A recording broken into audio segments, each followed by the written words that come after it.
Rims Hospital da TUSANDUNA KHONG SOKPADAGI Layengduna Leirakkhibi Nupi ama Operation Tounaba Hidak Kappada Leikhidre Hairi Thaudok adu da Leikhidre Nupi adu awang sekmai leipat laikai dagi hizam ongbi evemcha chahi yangkhai nithoi mapuroiba hizam muheni mahaki pokminaba manau nupina phongdorakpagi matung ina August ki tarik 15 da TUSANDUNA SOKPADAGI casualty da leiraklaba matung Operation Tounaba numit leptuna ngasi ayuk pung 8 da Operation Tounaba pusankhibani Thaudok asi doctor na check Sindabana Tokibani Maramaduna, Chenaba Doctor Adugi Matakta, Ex and Lokhajiba Makai, Asiba Hakjang Loroi Haina Fongdorakli.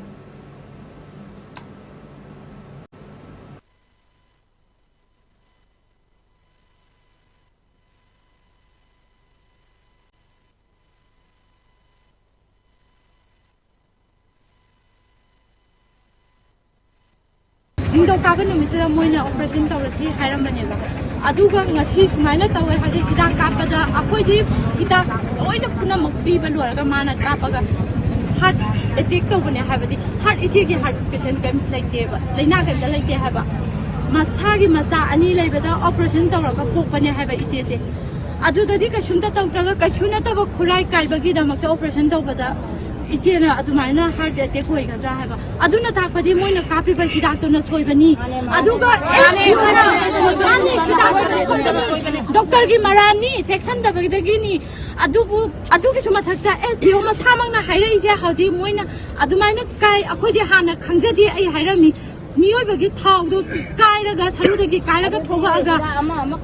adugumba kairaga daba teka daba lai hairaga di kairaga sangani haiga daba laiga di hatta na water laiba matamda ina adu section daba maram karigino ba thau do khoda ta heta kakalaga ekta tension di ba yabra haba manungda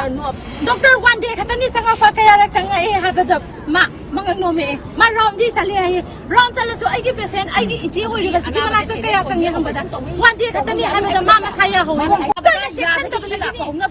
Hajin thabda yadagi I ora ko asiba laugi roi doctor di hajin chiriba ma resign pa le ba doctor se